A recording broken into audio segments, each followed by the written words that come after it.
Hello, everyone, and welcome to Passionate People and Preposterous Peeves. I'm your host, Ike. I'm here with Murphy. Say hello, Murphy. Hello. How you doing today, Murphy? I'm doing pretty well. It's hot as hell in my garage, but other than that, it's fine. All right. Well, we'll try to cool you down with these fun questions. What is your favorite dad or bad joke? All right. Are you ready for this? Oh, I'm ready. What do you call a cow with no legs? I don't know. What do you call it? Ground beef. Oh! Yeah, there you have it. Always You a got it. classic. Nailed. So, what movie will you never skip when you're channel surfing? Ooh. That would probably be The Fifth Element. That movie's awesome. Oh, yeah, that's a great answer. Classic. So, do you have a favorite book growing up that you believe should be turned into a movie? Um, hmm. I did.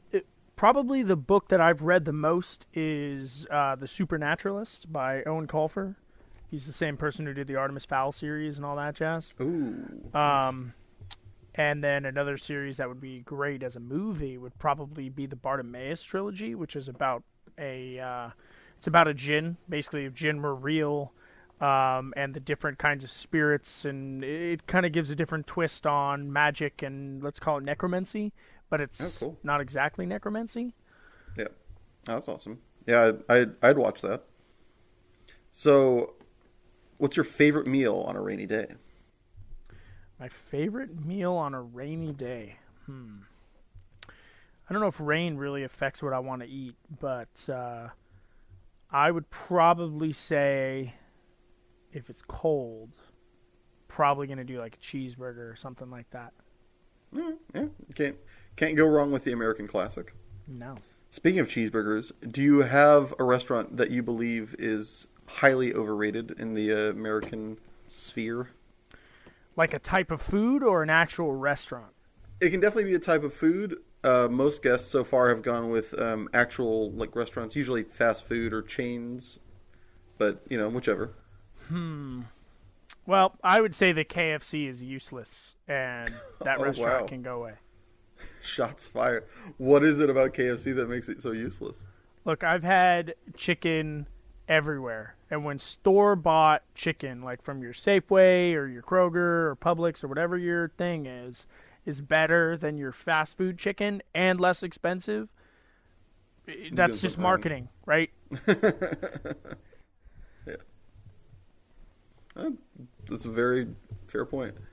So, if you could guarantee one of your dreams would come true, which one would it be? That is that's an interesting one because guaranteeing I'm going to get all meta on you here. When you guarantee dreams, you're kind of, I would say, devaluing them.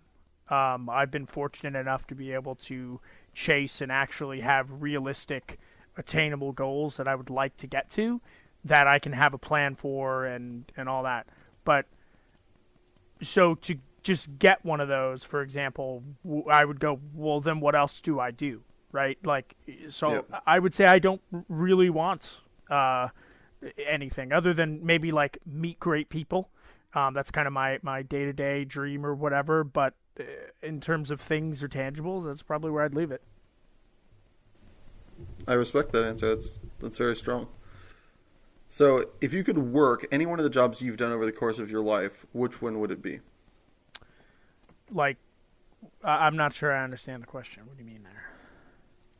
So, if you could lock in any of the jobs you've worked over the course of your life, whether it be the one that you currently work or one that you worked in the past that you really enjoyed, but was, either because the company fell apart or, they just didn't have, they just couldn't keep you on because of cost or, whatever, you had to leave.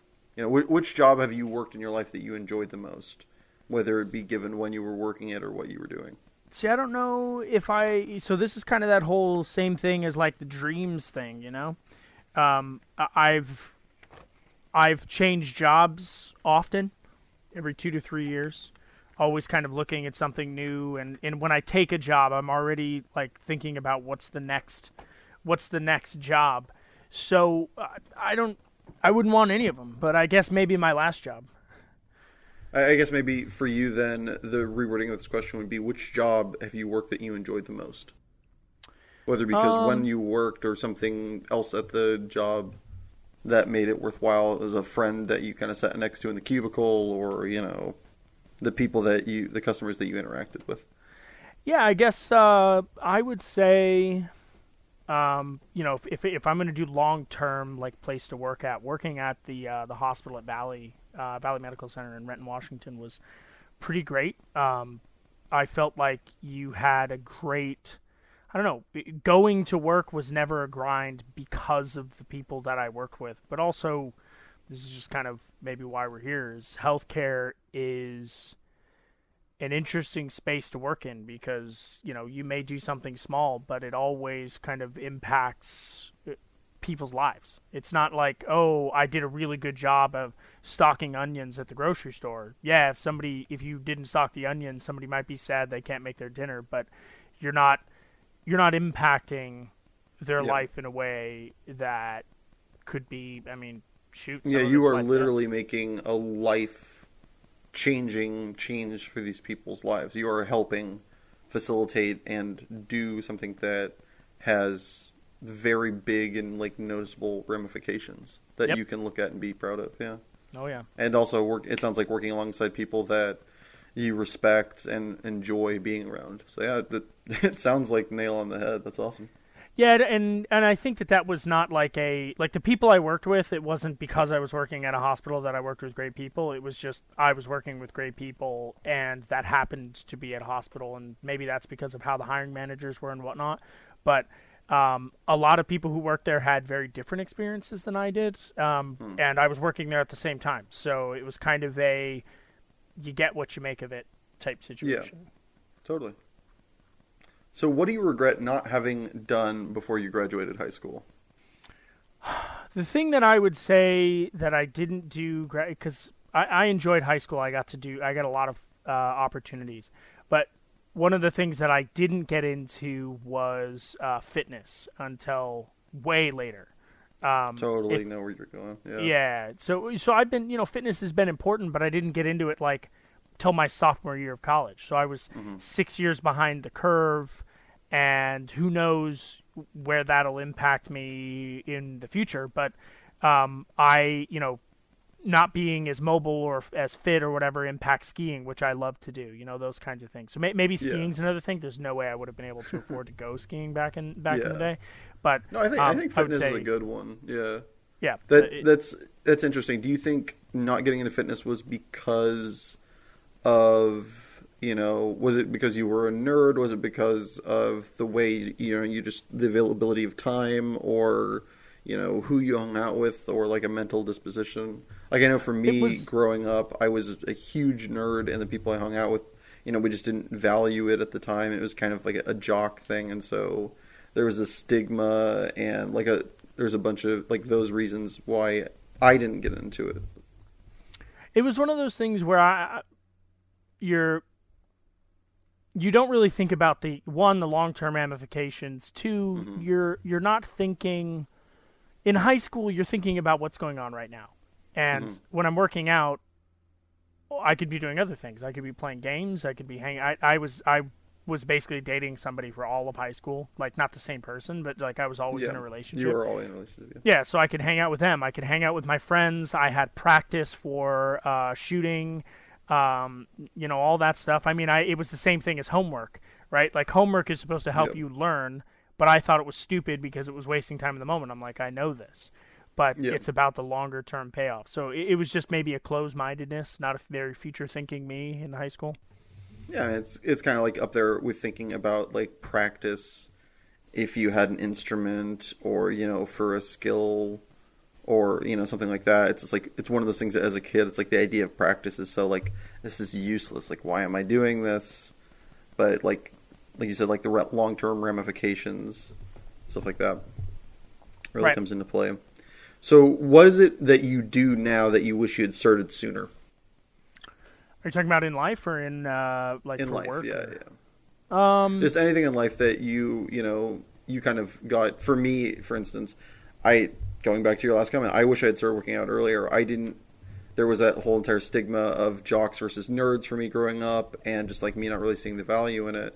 And later in life, I really have found the value and just enjoy, the activity and the bounty that it brings you in, working out, of like feeling stronger and feeling better about, getting that oxytocin release and like feeling better about yourself. And Yeah, I mean, my answer to that is one of the things that I didn't develop until I was much older, even after college, was a consideration for other people's lives. And what I mean by that is that some people on the outside have amazing lives, but on the inside they're dealing with certain things, and there's some people who have terrible lives. And I don't mean to like knock people, but there are things that like I would look at and go, you have no consideration for those people. And so instead of helping or being more patient or being considerate or really understanding, you just ignore them or avoid them.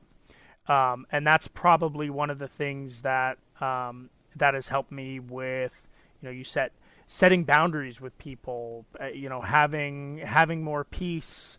A lot of my political views have changed because a lot of the things that, I'll just speak generically about politics, is there's a lot of things that pass that I will never see, yet I still support those programs. I never had a capacity for that, maybe until 4 or 5 years ago.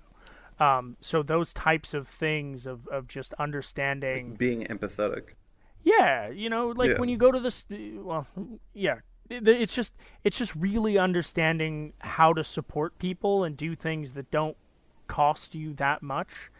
And I think that that's probably the biggest shift, or the biggest thing in this country that I see is that there are people who are for others and people who are for themselves, and that I think that is actually what is really driving this wedge between. I see there's like 3 parties now.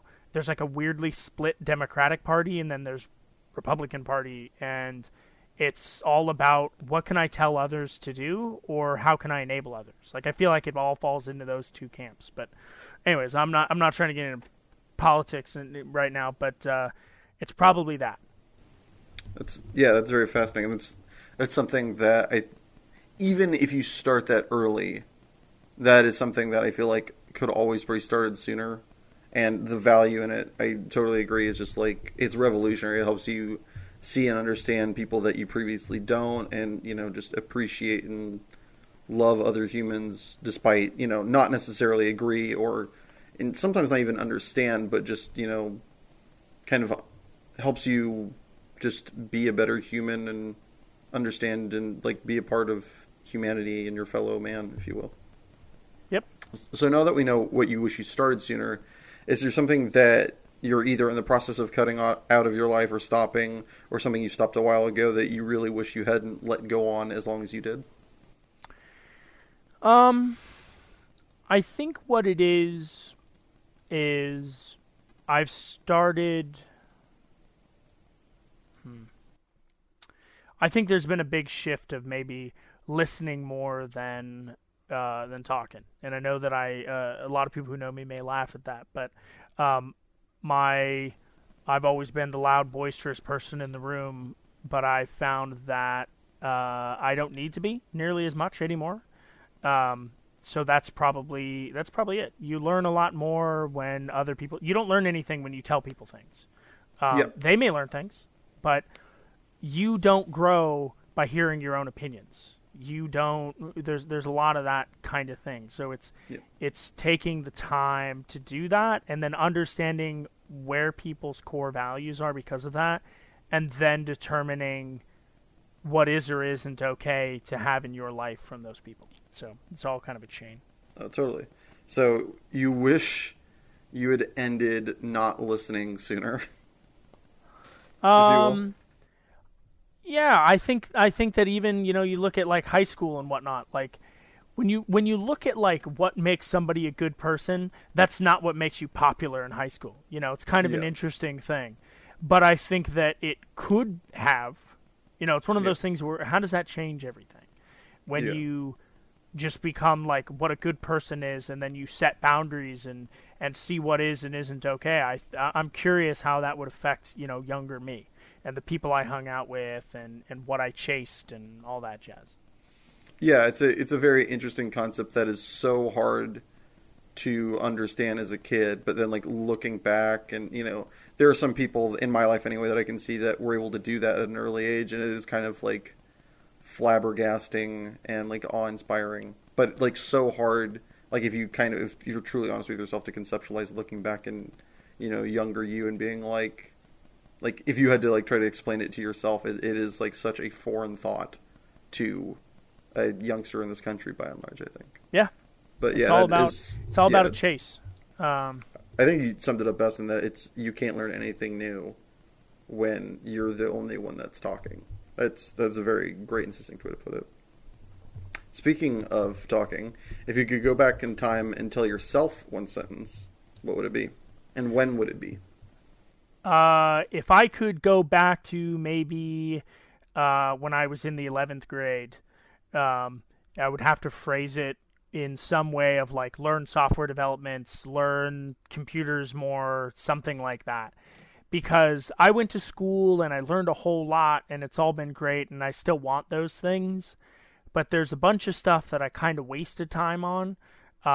Taking like dumb art classes. You got to take all those classes that you don't like. And but taking computer science and having a better understanding. Like I get how it works, but I couldn't do it.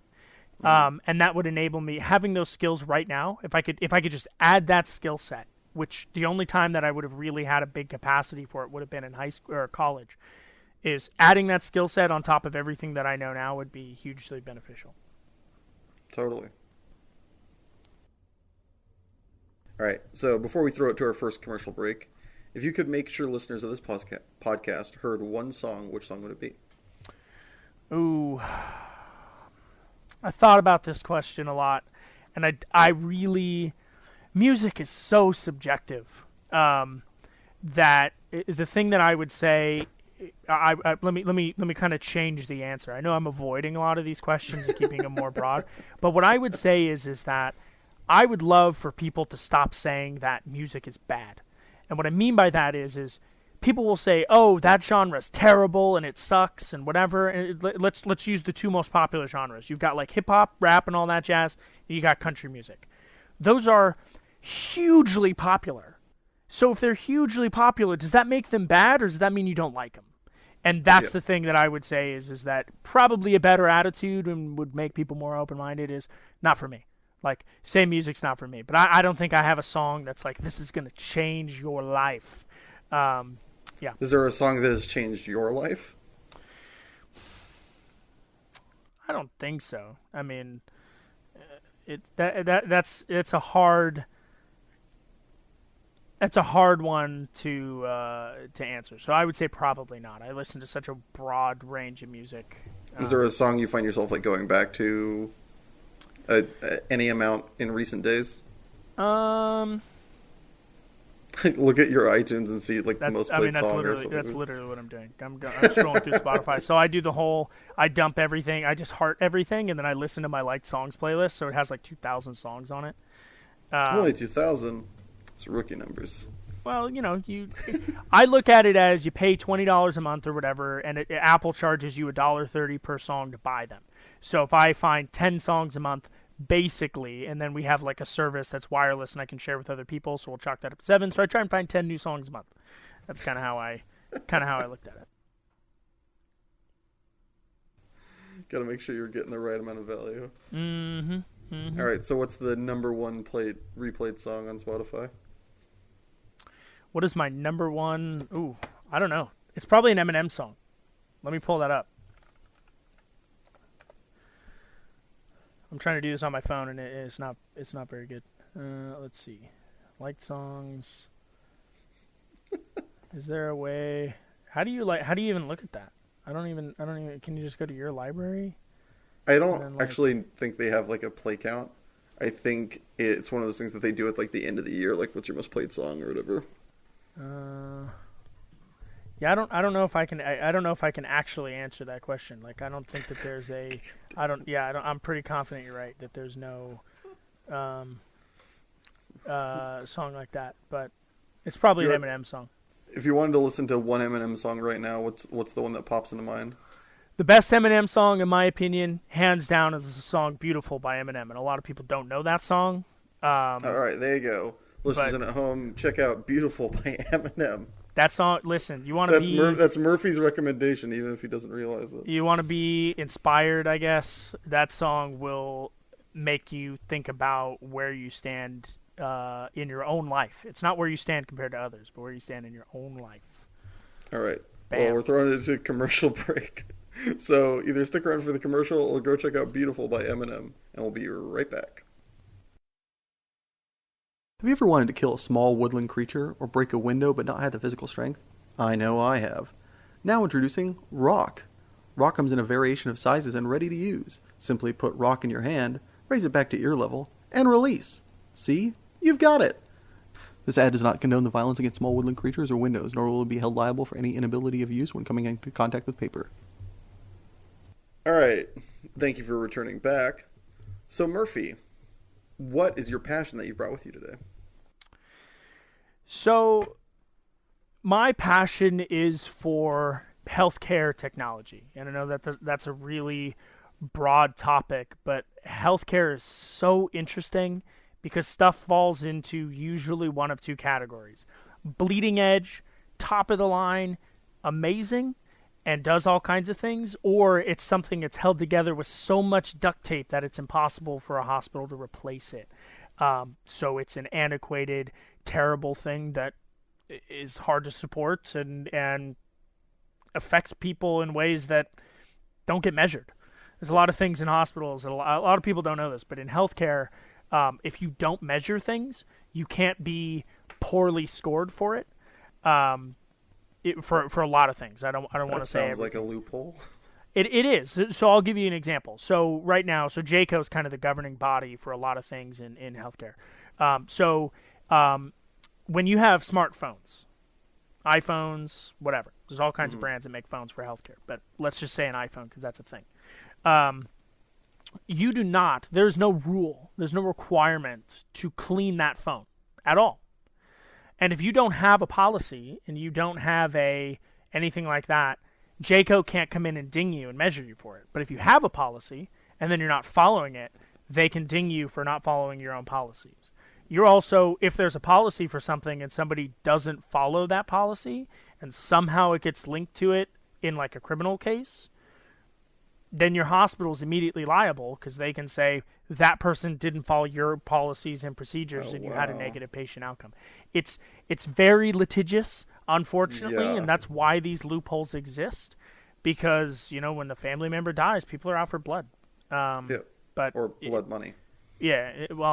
Whatever they can get, but this is detracting a little bit into healthcare, but I would definitely say it's healthcare technology. So when did you become involved in healthcare technology? Because obviously, knowing previously what you do, I know that this is the industry that you've been a part of for a while. Yeah, so I don't want to say my first real job, but I'm going to say it, my first real job. Right as I got out of college in May of 2015, and I started healthcare IT. It was really boring stuff, mice, keyboards, really like low-level desktop stuff. That would have been June of 2015. So I've been doing it for almost 6 years now. You're going on 6 years. And what is it that got you into it in the first place? Completely by chance. I had no idea. When I graduated from college, I didn't want to be unemployed. I didn't want to be one of those people where they're like, oh, I work at Starbucks because I'm trying to chase a job in my career field. I was just like, let me take a job that pays okay, has a career. I also didn't like what I graduated with. I didn't want to be in marketing. And so I did everything I could to avoid that, and I just took a job. I called people, and somebody took a chance on me, and that kind of set my career path in the way that I wanted. I don't want to be outside of healthcare IT. What is it about it? Like, is it just the kind of, not grandeur, but the whole, like, human, empathetic, wanting to, make the world better sort of thing that keeps you in it? Or what is it specifically? can you like nail it down, do you think, of what it is that keeps you kind of coming back to it, as it were? Healthcare is there's two things. So initially, what really kind of got me into it is it's really easy to kind of blow to like downplay this. And I worked on a desktop team, and you have a lot of guys who are just like, that's stupid, and they're making assumptions about like what is and isn't important.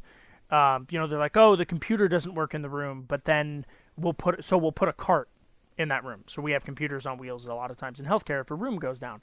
But this is kind of a crazy scenario, but what if I have that cart in there and then somebody has a cardiac event and now I've got something that somebody has to juggle out of the way, and that impacts that situation. It was something that some people get it, and some people don't. But that's your motivator. Little things, even. And this is also one of the things that healthcare talks about a lot, is there's a lot of things that you can think impact things and you want to believe, and they probably do save lives, but you can't measure that.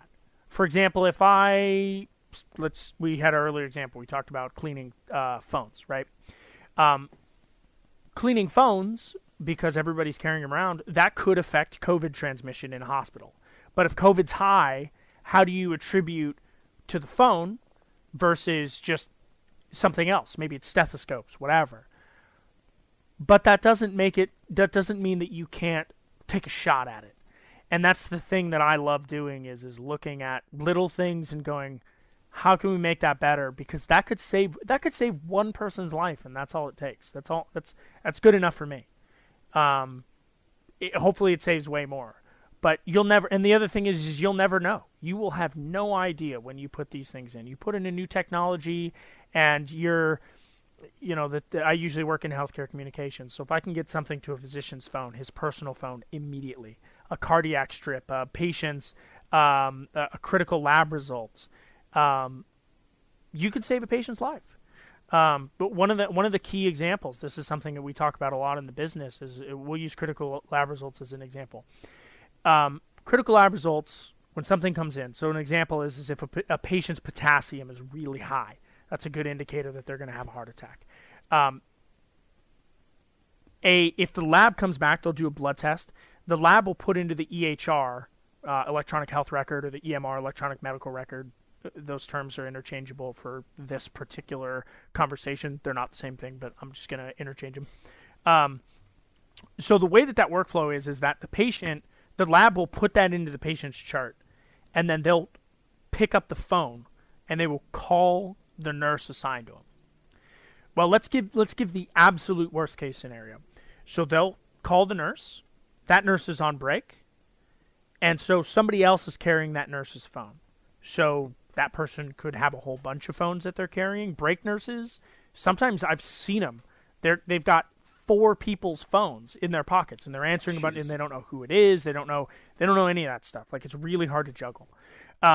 So then you have that person get a phone call. They then have to relay it to the nurse. That nurse then has to, every 10 minutes, it's a little different per hospital, but let's just say every 10 minutes, they have to call the physician.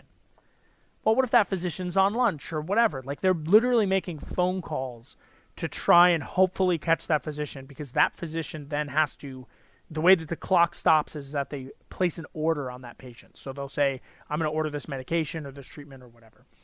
So that process is super long. Yep. It takes up to 45 minutes. I can cut out all of that by dropping in the right technology, and the system will know the physician that's assigned to that patient, and it will deliver the critical lab result directly to the physician. So the physician knows it. I get a red status if the physician has seen it. As a hospital, I can see whether they've opened it, seen it, done anything with it. And then that physician can place that order. There's no phone calls. There's no nothing. And saving 25 minutes in certain situations can absolutely prevent a cardiac event.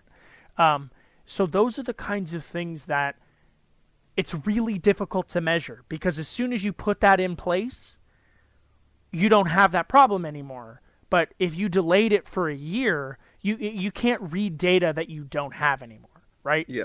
You can compare it to what it was in the past and all that jazz, but you put that in and you do it 2 years earlier, who knows how many lives you save? You have no idea.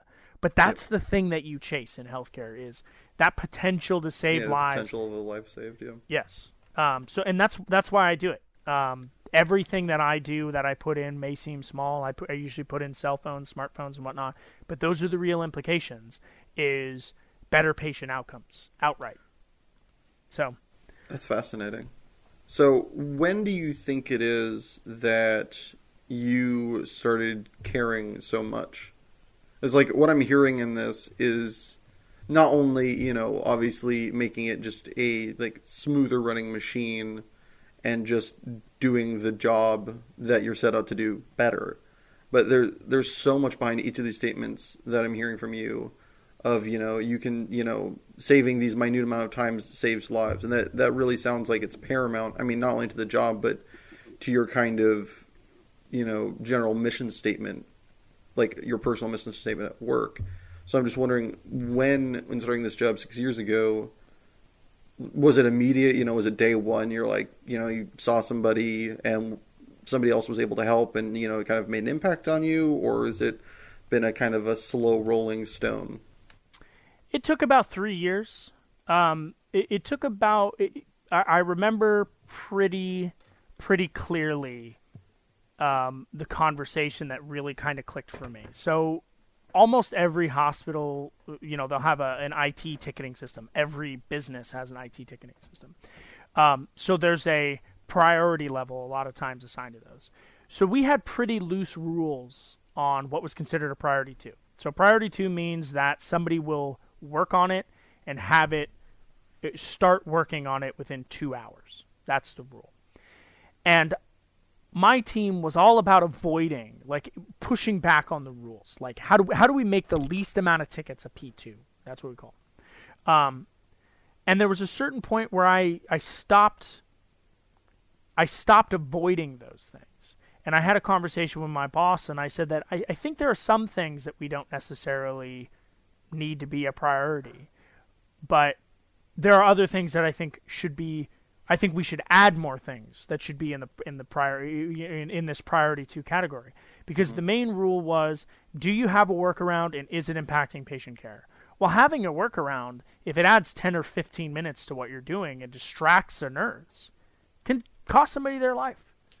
If they can't, it sounds silly, but if their printer doesn't work, they can't put labels on lab specimens, so then they have to print them somewhere else, and then the lab results are delayed. Like those are the kinds of, yeah. So and we can redirect printers and send things down the hall, and that makes sense. Like if I can do a workaround and make it so that if you click print, it'll just print somewhere else, no problem.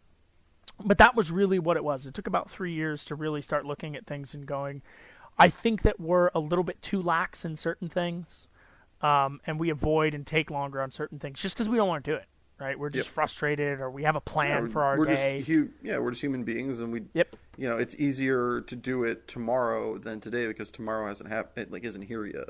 Yeah, yep. So I'd say it took about 3 years, and it kind of just clicked, and it had to do with my boss and my boss's boss just talking about certain things, and that kind of that empathy that we talked about earlier. Yeah. Wow, that's amazing.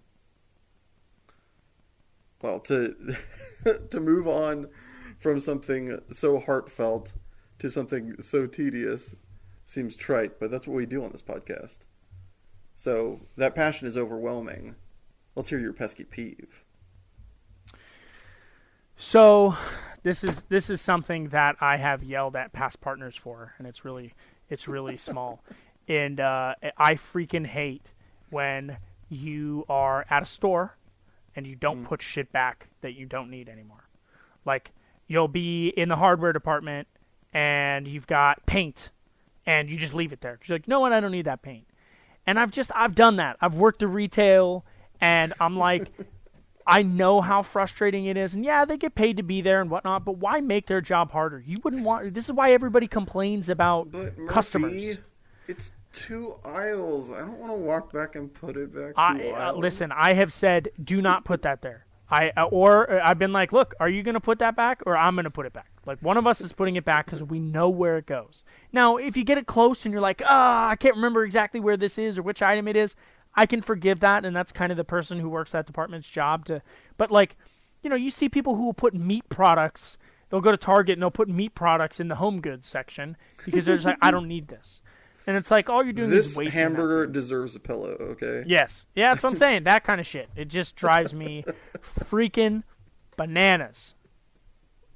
Where did you work retail that this hate grew from? Honestly, I actually didn't have this hate when I worked retail. It was afterwards. It was just suddenly like I kind of got it. And you see all these like TikTok videos and YouTube videos and stuff. Like people are starting to really kind of see the other side of retail because a bunch of people have never worked retail in their lives. And it started to make me think, you know what? I'm not in a rush usually. So why don't I just take the time to put it back? Like, I don't know how that's going to impact somebody else's life, but it may be something that who knows? Like, it could be they're trying to get home because they got kids or whatever, and they don't have the capacity to work overtime or any of that stuff. You don't know what those kinds of things do. You waste money for businesses, which increases costs. Like there's billions of dollars in theft from businesses and things that are thrown out that kind of put it all into the same category of shrink. And that makes us pay more for shit. And stuff gets thrown away, and it infects the environment with stuff getting thrown away. There's a lot of waste in this country. So what Murphy's saying out there, folks, is put the hamburger back in the meat aisle as opposed to the pillowcase aisle, and in 5 years' time, that hamburger will cost 5 cents less. Oh, you got it. That's what matters. That's the takeaway. Nailed it. And speaking of takeaways, why don't you guys take this ad away on a break? Smooth transition. We'll be back in a bit. Slick. Have you ever just looked at fried carbs on a plate and thought, I need to eat those, but it doesn't taste all that appetizing? Introducing catsup. Catsup is a sugary and red syrupy paste that'll overshadow any unappreciated taste. Simply douse the unpreferred tasting object and ingest. Mmm. Thanks, catsup. And we're back for the last and final segment. Murphy, are you ready for the lightning round? Ooh, the lightning round. I am. All right. So, did you ever cheat on a test in school? Oh, absolutely. Lions, tigers, or bears? Tigers. Favorite dollar menu item? From McDonald's? From any restaurant?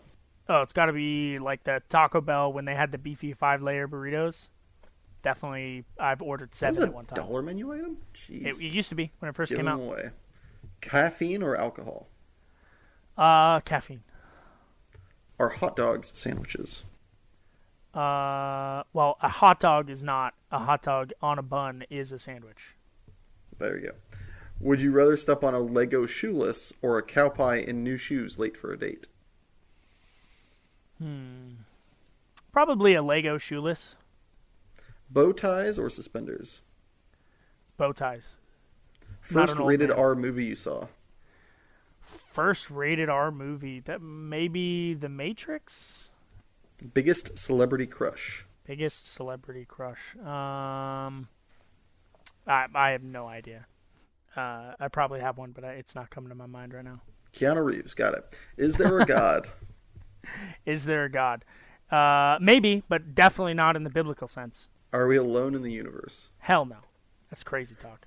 What or how much was the most expensive meal you've ever had? The most expensive meal I've ever had was, I have no idea what it cost, but it was absolutely at the Gordon Ramsay Steakhouse in Vegas. If you had the power to see the future but not change it, would you use it? No, that would be boring. All right, and you get to add to the discussion. What rapid fire lightning round question would you like to ask me? Shoot, I had a good one for this. Hold on, did I write it down? Add the lightning round questions. It was a yes/no question. Now you've asked me all these questions and I forgot. I should have written it down because I don't think I wrote it down.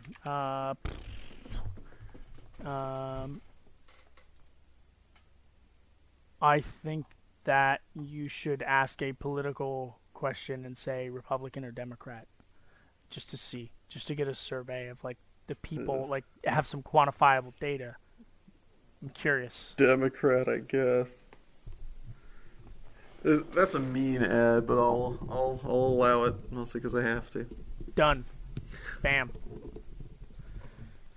You've tainted it. You've tainted it forever. Why would you do that? You're welcome. All right, and that concludes the lightning round. Well, thank you very much for coming on the podcast, Murphy.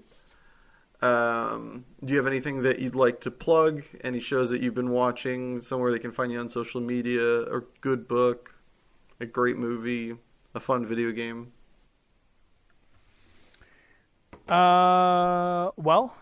I'm hopefully going to play Satisfactory later today, which is a massively underrated, awesome engineering game that I'm so excited whenever they add more stuff. And I've spent 40 hours building one world with our friend.